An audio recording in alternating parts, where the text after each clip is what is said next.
Bonjour à toutes et à tous. Je suis vraiment très heureux de participer à ce colloque, d'autant plus qu'en Algérie, les rencontres consacrées au cinéma demeurent encore trop rares. Je tiens à saluer chaleureusement l'équipe organisatrice. Parler de cinéma, c'est aussi interroger notre rapport au monde, à l'image et à la mémoire. Parler du cinéma n'est jamais chose aisée, non, parce qu'il serait inaccessible ou élitiste, mais parce qu'il mobilise une multiplicité de langages, de regards, de disciplines, de métiers. Chaque art, notamment le théâtre et le cinéma, possède ses propres formalismes, ses grammaires, ses dispositifs de lecture. Tous les grands mouvements artistiques ont toujours été transversaux. J'ai eu la chance de suivre une formation en cinéma et de réaliser un film à l'Institut, donc l'Institut d'art dramatique, ce qui m'a permis d'appréhender de l'intérieur la complexité de la lecture filmique et de comprendre que l'art ne se cloisonne pas, il circule, il se nourrit de ses marches, se contamine, il se nourrit également de ses frottements, de ses écarts, de ses absences. Mais au-delà de l'apprentissage technique, j'ai eu l'honneur et le plaisir de suivre le parcours du cinéma al-Jadid et des cinéastes qui l'ont façonné dans le bouillonnement culturel de l'époque. Une époque où l'image n'était pas seulement un outil de narration, mais un espace de pensée, de réflexion et de résistance. J'ai toujours privilégié dans mon approche du cinéma et de mon rapport avec mes étudiants et mes travaux universitaires une approche systémique, inspirée des propositions d'Eisenstein sur le montage comme pensée dialectique, où le choc des images produit du sens. Bien entendu, j'ai toujours été très passionné par le cinéma d'Eisenstein, notamment le cuirassé Potemkin, la grève, etc., comme d'ailleurs Poudovkin, et de Christian Metz, donc, sur la grammaire du langage cinématographique, où le film devient un texte à déchiffrer. Bien entendu, c'est une approche multidisciplinaire. Le terrain reste encore relativement vierge, surtout dans le contexte algérien, où le cinéma peine à être pensé comme un objet de savoir à part entière, trop souvent réduit à sa fonction narrative ou idéologique. Il est pourtant aussi une manière de dire le monde autrement, de lire les sociétés, tout en engageant un travail de rénovation technique et formelle. Ici, je choisis de parler librement, loin des conventions universitaires. Je ne traiterai pas de la difficulté d'interpréter un texte filmique, ce n'est pas l'objet de ma communication, mais plutôt des conditions d'émergence de ce qu'on appelle communément cinéma el-Jadid. Son environnement national et international, politique et culturel et les dynamiques qui ont permis son éclosion. Ce sera forcément rapide. On ne peut prétendre embrasser tout le cinéma jadid dans le cadre d'une seule intervention, mais on peut en saisir quelques lignes de force et gestes esthétiques. Je m'attacherai à ce qui caractérise ce nouveau cinéma, qui constitue une véritable coupure avec l'ancien. J'insiste sur le terme coupure plutôt que rupture. Il ne s'agit pas d'une fracture radicale, elle est impossible, mais d'un changement marqué par une discontinuité relative où subsiste une forme de continuité, celle des savoirs accumulés et des structures de pensée en transformation. C'est à la fin des années 60 et dans les années 70 que cette entreprise cinématographique se manifeste, transformant radicalement les thèmes et les regards sans pour autant rompre totalement avec le passé. Des discontinuités apparaissent dans les domaines politiques, social, culturel et esthétique. Cette période est marquée à l'échelle mondiale par de grands mouvements. Les manifestations contre la guerre du Vietnam, l'émergence de nouvelles formes artistiques et littéraires, les mouvements de contestation, l'apparition de nouvelles disciplines, la transformation des sciences sociales et de la littérature comparée. Dans le cinéma, un peu partout dans le monde, un mouvement de contestation du cinéma dominant s'affirme, en Afrique, dans les pays arabes, en Europe, en Amérique latine. C'est dans ce contexte que naît ce qu'on appelle la nouvelle vague, avec Godard et François Truffaut en France, Fassbinder, Wenders, Schlondorf, Herzog, Von Trotta en Allemagne, le free cinéma avec Richardson et Anderson en Grande-Bretagne, le cinéma nouveau au Brésil avec Rocha, Guerra, Diegues. D'autres vagues émergent plus tardivement en Inde, en Égypte, en Turquie, au Sénégal, au Japon et bien sûr en Algérie. C'est dans ce climat que surgit le cinéma al-Jadid, selon l'expression d'un journaliste, Guy Embel, qui a beaucoup travaillé sur le cinéma, qui a même été critique de cinéma à Al-Mujahid. Ce cinéma se distingue par des innovations thématiques et esthétiques. Il regroupe des expériences diverses sur la bannière du cinéma nouveau, promouvant une critique sociale ancrée dans la culture de l'ordinaire, abordant des thèmes liés au vécu et contestant le cinéma commercial hollywoodien à visée essentiellement marchande. Les cinéastes de cette période, formés à l'Institut national du cinéma d'Alger, créé en 1964 et fermé en 1966, puis ceux qui étaient à l'intérieur, notamment Alouage, Belloufa, Slim et bien d'autres, ont quitté pour aller ailleurs, donc ils ne pouvaient pas rester, l'institut était fermé. Alouage, par exemple, il a été à l'IDEC, l'Institut des hautes études cinématographiques à Paris. D'autres sont allés à Lodz. Et les derniers sont passés par le grand institut de cinéma de Moscou, l'UVGIC, apportant au film une qualité technique originale et inscrivant leur production dans une perspective de rénovation et de contestation des structures dominantes. En 1970, il rédige un manifeste dénonçant l'organisation de l'époque et proposant une alternative. Il faut souligner le rôle fondamental de la cinémathèque, véritable laboratoire de formation. La plupart de ces réalisateurs, donc des réalisateurs de ces films qui vont dominer les années 70, avaient été assistants sur les tournages des années 1960. Ce n'est donc pas une rupture radicale, ça j'insiste.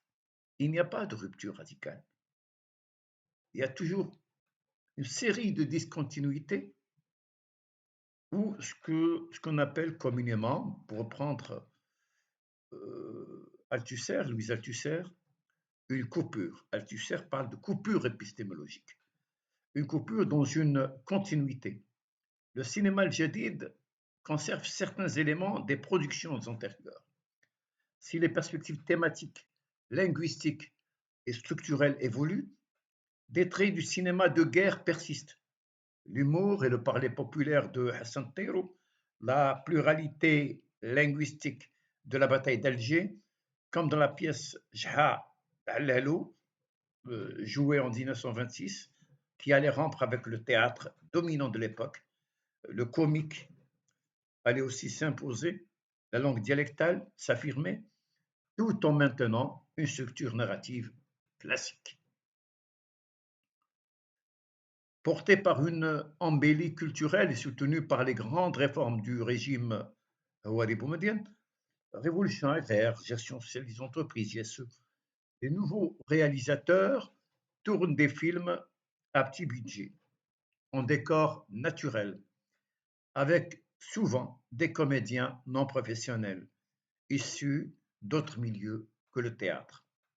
Ils reprennent le mot d'ordre de Glauber Rocha. Glauber Rocha a énormément influencé le cinéma de Jadid et apporté énormément à la pratique du cinéma. Je parle du côté technique et idéologique. Il y a cette formule ou ce mot d'ordre de Glauber Rocha, une caméra à la main, une idée en tête. Une caméra à la main, une idée en tête.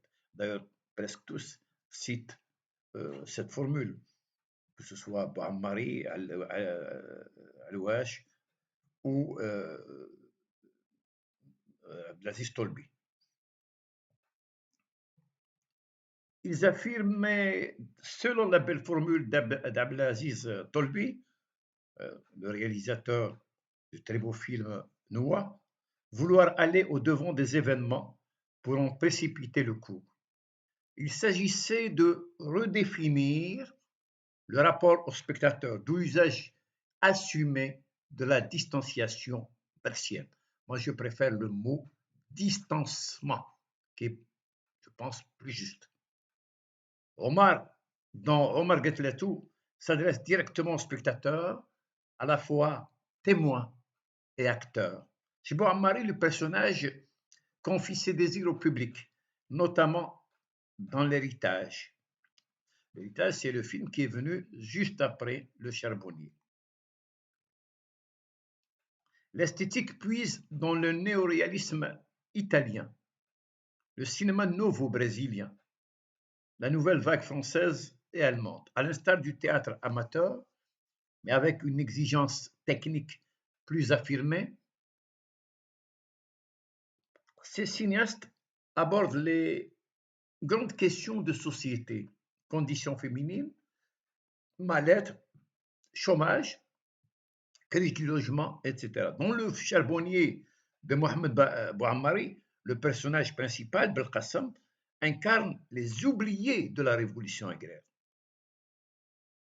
Leïla et les autres, de Sid Ali Mazif, et la Nouba des femmes du monde chinois de H.S. Jibar, traitent de la condition féminine, chacun avec ses outils esthétiques et philosophiques. Omar Getletou met en scène le mal-être, le mal de vivre de la jeunesse algérienne à partir d'un noyau algérois. Donc, si vous voulez, d'un noyau de Bablouad. Pour reprendre le beau titre de Bachir Haji Ali sur la jeune poésie algérienne. Le cinéma de Merzaq Al-Ouache, interroge la quotidienneté, la culture de l'ordinaire, la jeunesse des jeunes d'un quartier d'Alger. On parlait alors d'une parole en liberté, sans artifice. Un cinéma vérité, presque, mais tout à fait. Paradoxalement, la guerre de libération et les exactions coloniales restent omniprésentes, mais filmées, si vous voulez, par touche successives, parfois à travers un simple plan séquence, comme dans Noua, dans Tahia Didou, la rencontre impossible entre le tortionnaire et l'aveugle devient métaphore pour ceux qui ont vu le film. C'est une scène extraordinaire. Dans le, le charbonnier, un casque colonial surgit comme souvenir tragique. Le casque dit énormément de choses. Il signifie. Ce qui caractérise ce nouveau cinéma, à l'instar du néoréalisme et du cinéma nouveau, c'est un humour subtil, diffus, presque volatile. On y trouve parodie, pastiche, sautis. C'est en quelque sorte une forme de thérapie personnelle, mais aussi un outil de contestation.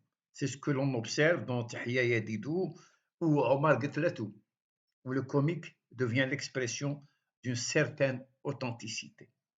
La grande coupure du cinéma al-Jadid se manifeste aussi par le recours à des comédiens, comme je l'ai dit, non professionnels, là où le cinéma antérieur s'appuyait sur des acteurs de théâtre, porteurs de gestes codifiés, avec des tics précis, particuliers. Abdelaziz Tolbi, Mohamed Bouammari, Mohamed Zinat, Mohamed Chouikh font ce choix délibéré.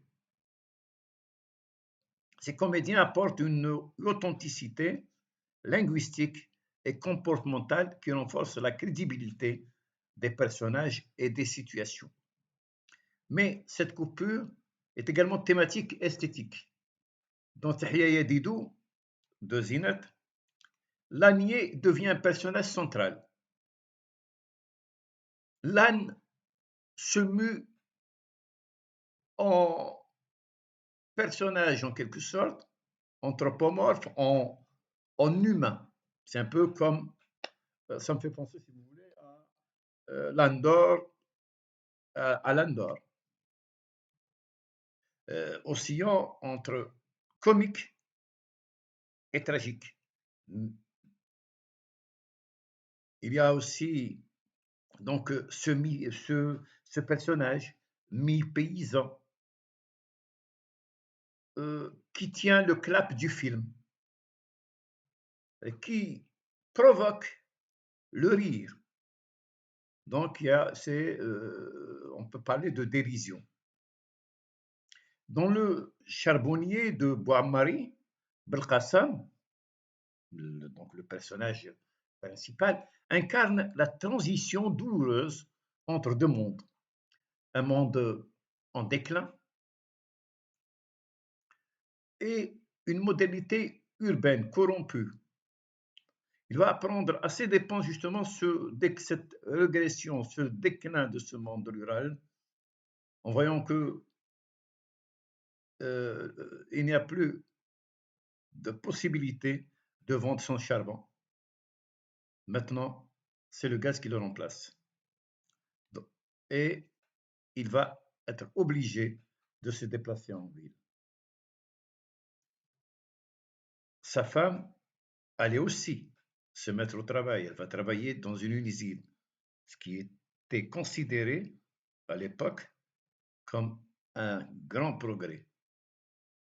Mais les discours, oui, parce que très peu de femmes travaillaient à l'époque. Mais les discours de Boumedienne, insérés dans le film, me paraissent personnellement plaqués, inutiles à la narration. Le choix du mode intimiste, des ingrédients réalistes et de la distanciation brechtienne chez Alouesh et Bouhammari, comme d'ailleurs chez Zinat. Zinat, on comprend, Zinat a fait ses études au Berliner Ensemble ou officier Bertolt Brecht. J'allais dire tout à fait normal qu'il revienne avec des effets tirés, puisés dans la pratique brechtienne. Donc, ce choix de la distanciation brechtienne, du mode intimiste, etc., traduit une volonté de briser le quatrième mur, de s'adresser directement au spectateur. Donc, au spectateur qui devrait être en éveil, qui devrait réfléchir. On retrouve dans plusieurs films de cette période l'usage appuyé de la voix off, des adresses à la caméra, des monologues redondants. Cette caméra subjective, héritée du documentaire, notamment de Joris Ivens, devient un outil de dévoilement. Parmi les films emblématiques du cinéma jadid, on peut citer Noua de Tolbi, Le charbonnier de Bouammari, Omar Gtlatou de Alouache, Tahia Yadidou de Zinat, Les déracinés de Merbah. Je peux ajouter un film qui a été tourné au Liban, Nehla de Beloufa. Noua, tourné initialement en 16 mm, puis par la suite gonflé pour être distribué dans les salles, parce qu'au début c'est un film de télévision, il a été tourné en noir et blanc, exprime une authenticité rare. Il raconte l'histoire de paysans à Ain Rabat, dépossédés de leurs terres durant donc bien avant le déclenchement de la guerre de libération. Le passé y devient présent dans un jeu de va-et-vient filmé par une caméra mobile et sensible, à l'instar de la Nouba des femmes du monde chinois d'Assia Djebar. Des scènes d'une grande intensité dramatique marquent Noua, la quête de travail du fils. Donc cette impossible quête, finalement, du fils de Belkacem. Il y a aussi cet oxymore, si vous voulez, le sein vide de la mère et le bébé qui pleure en face d'une moissonneuse-batteuse pleine de blé. C'est une sorte de clin d'œil à un grand film russe d'Eisenstein, le cuirassé Potemkin. Tolby use de métaphores, d'oxymores, soutenus par un montage parallèle. À l'histoire d'amour entre Jabbar et Noua se greffe celle de l'exploitation des flahs. Assia Djebar adopte une démarche similaire. Enregistrement de femmes, mémoire orale comme base du film. Dans Omar Gtlatou, Alouache explore le destin des jeunes d'Alger, donc des jeunes d'Alger, des jeunes de Bab el-Oued. La plupart, donc, les éléments centraux étaient dans le film, hein, des fonctionnaires des impôts. Donc, il va les montrer avec un certain humour, usant de parodies, de pastiches, de sautilles. L'influence du néoréalisme italien est manifeste. D'ailleurs, ceux qui ont vu Le voleur d'autobus ou un film comme donc, Rocco et ses frères ou autres, il va retrouver justement un petit peu, il va se retrouver dans ce film. L'humour par le jeu de mots et de situations révèle un profond mal-être. Et d'ailleurs, j'allais oublier, il y a un film qu'on va retrouver un peu partout, des éléments de ce film, un peu partout dans nos films, euh, donc dans nos films dans les films de cette tendance, si vous voulez, cinéma jadid, c'est le film Rome, ville ouverte. C'est le néoréalisme italien, que ce soit Cézinat, Alouache et également Bouammari, notamment dans l'héritage. Mais dans l'héritage, Bouammari utilise également, réemploie la technique de la distanciation. La langue dialectale d'Erja devient un élément fondamental, comme dans le théâtre algérien des années 1920, avec Al-Lalo, Qsentini, Bachtarji, chez Alouache, Zinat Bouammari, 4 langues cohabitent, comme dans la société finalement, c'est-à-dire arabe classique, dialecte français, tamazirt, ce bilinguisme, si vous voulez, servi par une certaine diglossie, donc utilisant donc cette formule, ce bilinguisme diglossique reflète, reflèterait, selon moi, il reflète la réalité sociolinguistique algérienne et les tensions sociales qui marquent justement l'Algérie. Ces usages linguistiques engendrent une authenticité qui identifie les personnages, leurs appartenances sociales et idéologiques, et stimule le comique comme outil de dévoilement. Peut-on parler d'artifice, comme le soutiennent certains analystes qui privilégient l'image? Parce que pour certains analystes, notamment des linguistes, ils considèrent que le parler du théâtre ou du cinéma serait un parler qui n'est pas naturel, c'est-à-dire qui est construit uniquement pour la scène et pour des relations provisoires, si on peut parler ainsi. On ne peut parler donc d'analogie. Bah, là aussi, c'est une difficulté. Le cinéma n'est pas la vie, comme le théâtre. Entre le parler ou la dimension sociolinguistique, les éléments linguistiques sur scène et les éléments linguistiques dans la vie de tous les jours. Où s'agit-il, pas que certains, ou plutôt beaucoup, vont dans ce sens, du reflet fidèle des dynamiques sociales. Les jeux de langue, le parler local mobilisent des stratégies discursives qui favorisent la dimension humoristique. Dès le titre, Omar Gefletor Rajla, la dérision est présente, soutenue par une image métaphorique. Al-Wesh emploie un sobriquet propre au langage algérois. Les gens d'Alger se reconnaissent justement dans Omar Gefletor Rajla. Donc le cinéma jdid est l'expression de la culture de l'ordinaire et des dynamiques sociales. Il fonctionne comme un baromètre sociolinguistique de la société. Des films comme La bataille d'Alger ont montré l'impossibilité de rencontre entre deux langues.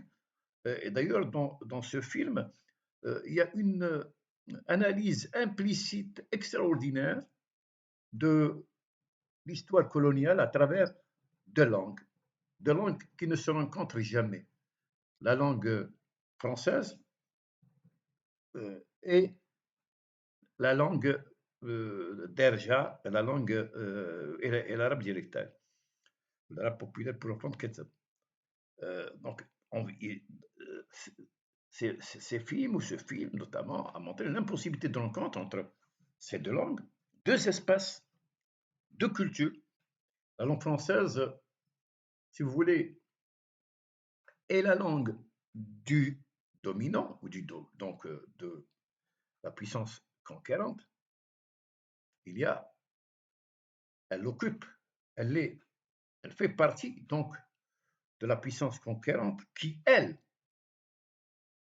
exclut toute possibilité à ceux qui utilisent la langue derja, c'est-à-dire parce qu'ils habitent un autre territoire, d'entrer dans leur propre territoire. C'est-à-dire donc il y a la langue française, donc c'est un territoire A, celle des dominants, ou celui des dominants, le territoire A, qui circule librement, c'est-à-dire donc la langue française peut circuler partout comme les Français de l'époque, donc dans les îles coloniales.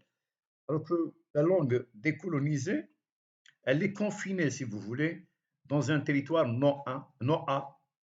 On ne peut aller vers l'autre territoire.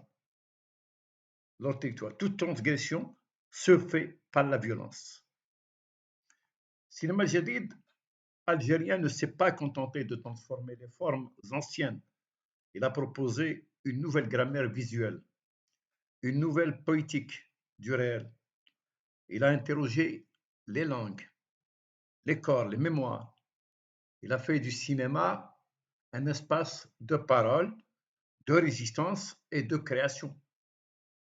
Ce cinéma est un patrimoine vivant. Il mérite d'être interrogé, réinterrogé, revisité, retravaillé, réactivé, transmis, car il nous interpelle encore, il nous parle encore, et peut-être plus que jamais. Merci beaucoup.